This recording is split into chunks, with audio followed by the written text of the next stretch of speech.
नमस्कार दोस्तों, मैं डॉक्टर अरविंद कुमार वर्मा, सहायक आचार्य समाजशास्त्र, श्री कल्याण राज की कन्या महाविद्यालय सीकर। आज आप लोगों के समक्ष लेकर आया हूँ एक नई वीडियो। प्राथमिकी समूह के कार्य या महत्व और अपकार्य। देखिए, प्राथमिक समूह किसे कहते हैं? प्राथमिक समूह एक छोटा समूह है और एक इस प्रकार का समूह जिसमें संबंध अत्यधिक घनिष्ठ होते हैं। हम की भावना उसमें अधिक देखने को मिलती है। इस समूह की अवधारणा का प्रतिपादन सर्वप्रथम चार्ल्स कुले अपने कृति सोशल ऑर्गेनाइजेशन 1909 में करते हैं, जैसा कि हम इसके संदर्भ में पहले बात कर चुके हैं कि ये एक इस प्रकार का समूह है जिसमें सदस्य आमने सामने के घनिष्ठ संबंधों में सहयोगात्मक रूप से हम की भावना के आधार पर जुड़े हुए रहते हैं। इस समूह के अंतर्गत हम मुख्यतः परिवार, क्रीड़ा समूह, गपशप समूह, मित्र मंडली, साझेदारी, भाईचारा, स्थानीय भाईचारा, अध्ययन समूह, गैंग, जनजातीय परिषद, गांव या कार्य करने वाले व्यक्तियों का समूह को इसके अंतर्गत लेते हैं। इस समूह की मुख्यतः क्या कार्य हैं, क्या इसका महत्व है? इसमें फर्स्ट है मनोवैज्ञानिक सुरक्षा।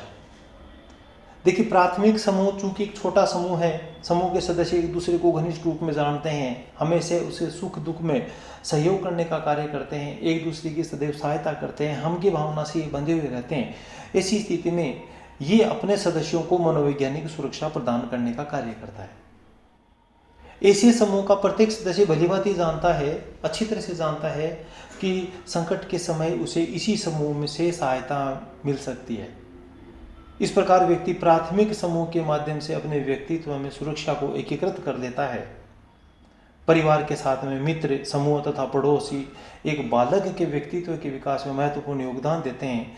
इस समूह में बालक को प्रेम और सहानुभूति प्राप्त होती है, विचारों के आदान प्रदान होते हैं और संकट के समय वो इस समूह के और अधिक नज़दीक जाता है और उसे पता है कि संकट के समय यही उसकी सुरक्षा प्रदान करेगा। ऐसी स्थिति में वह मानसिक रूप से अपने आप को सुरक्षित महसूस करता है कि वह एक प्राथमिक समूह का सदस्य है। नेक्स्ट है जैसे मनोरंजन का केंद्र। प्राथमिक समूह व्यक्ति के समूह को एक इस प्रकार का एक क्लाइमेट प्रस्तुत करता है जिसमें व्यक्ति स्वस्थ मनोरंजन को पाता है।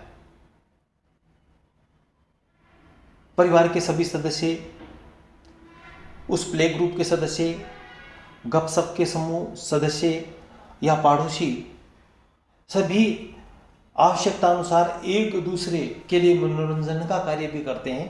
एक दूसरे की सहायता तो करते हैं, साथ में एक दूसरे के लिए मनोरंजन का कार्य भी करते हैं। बड़े समूह तथा आज के जटिल समाजों में तो व्यक्ति अपने आप को अपरिचितों के संस्कार में पाता है। वहाँ व्यक्ति औपचारिकता के संबंधों में बंधा रहता है। उसका वास्तविक मनोरंजन तो प्राथमिक समूह में ही होता है। नेक्स्ट है समाजीकरण का केंद्र। देखिए, व्यक्ति का जब जन्म होता है तो केवल मात्र एक हाड़ मांस का लोथड़ा होता है। वह जब इस संसार में आता है और संसार रूपी समुद्र में जब उसको फेंका जाता है तो यहाँ के जो उसके ऊपर छींटे लगते हैं और सर्वप्रथम वह प्राथमिक समूह के संपर्क में आता है, परिवार के संपर्क में आता है, पड़ोस के संपर्क में आता है, प्ले ग्रुप के संपर्क में आता है और व्यक्ति है उस व्यक्ति को अच्छे और बुरे की पहचान करवाई जाती है। व्यक्ति यहाँ से बहुत कुछ सीखना प्रारंभ करता है। व्यक्ति का यहाँ से समाजीकरण प्रारंभ हो जाता है। सामाजिक नियंत्रण में सहायक प्राथमिक समूह सदैव व्यक्ति को नियंत्रित करने का प्रयत्न करता है। वह अच्छे और बुरे की पहचान कराता है, सामाजिक नियमों की उसको पहचान कराता है और उसे बतलाता है कि तुम्हें किस प्रकार का व्यवहार करना है और किस प्रकार का व्यवहार नहीं करना।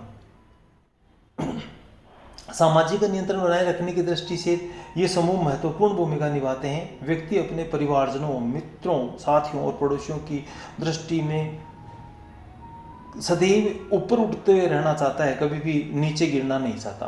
अतः वह साधारणतः कोई ऐसा कार्य नहीं करना चाहता जिससे लोग उसे अनुचित समझे और जिसके कारण से उसका अपमान हो। अर्थात ये मानसिक रूप से व्यक्ति को नियंत्रित करने का कार्य करता है। नेक्स्ट, व्यक्ति के व्यक्तित्व के विकास में सहायक है। जब व्यक्ति समाज में सही रूप से समाजीकृत होता है, जब उसका समाजीकरण अच्छा होता है और जब वह समाज के अनुकूल व्यवहार करता है, समाज के विपथगामी व्यवहार नहीं करता है, तो ऐसी स्थिति में व्यक्ति के व्यक्तित्व का स्वतः ही विकास हो जाता है। और यहाँ प्राथमिक समूह उसको एक इस प्रकार का क्लाइमेट यहाँ पर उपलब्ध करवाता है कि व्यक्ति अपने व्यक्तित्व का सही रूप में विकास कर पाता है। व्यक्ति की कार्य क्षमता में वृद्धि प्रत्येक व्यक्ति को उसकी आवश्यकता के अनुसार और उसकी क्षमता के अनुसार समाज है, प्राथमिक समूह है, वो कार्य प्रदान करता है। जब व्यक्ति को उसकी इच्छा के अनुसार और क्षमता के अनुसार, शक्ति के अनुसार कार्य मिलता है तो व्यक्ति की कार्य क्षमता में स्वतः ही वृद्धि होती है। व्यक्ति उस कार्य में इंटरेस्ट दर्शाता है, व्यक्ति उस कार्य में पारंगत होता है और धीरे धीरे उसकी कार्य क्षमता में वृद्धि होती चली जाती है। व्यक्ति व समाज के मध्य सेतु, प्राथमिक समूह व्यक्ति और समाज के बीच में एक सेतु का काम करता है। यदि यह कहा जाए कि संपूर्ण समाज के विकास का श्रेय प्राथमिक समूह को ही है तो इसमें किसी प्रकार की अतिशयोक्ति नहीं होगी। ये एक कड़ी का काम करता है।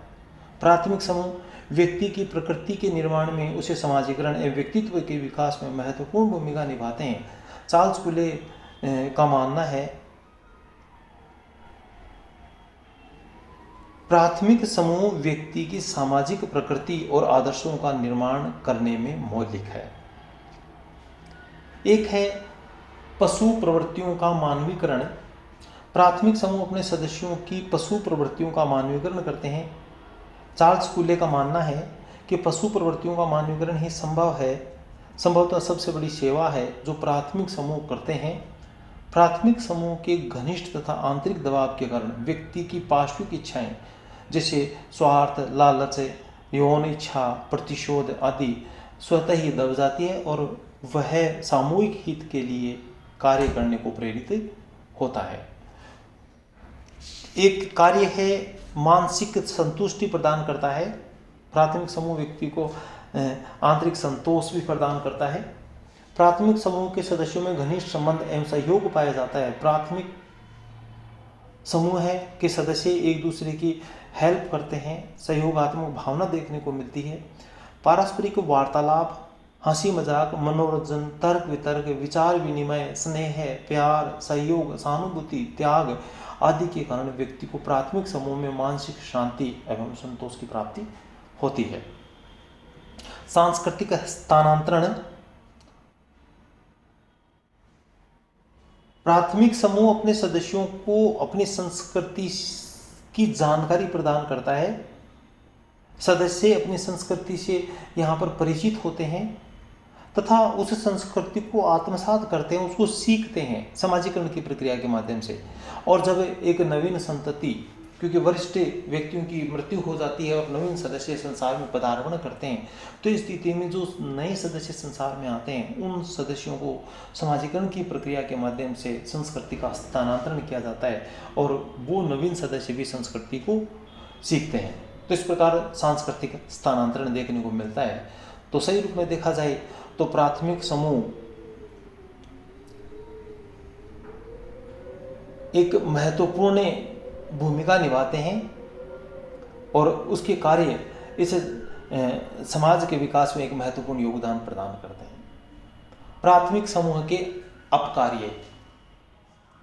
इन अपकार्यों में अगर हम देखें तो देखिए प्राथमिक समूह केवल मात्र कार्य ही नहीं करता, उसके कुछ अपकार्य भी यहाँ देखने को मिलते हैं।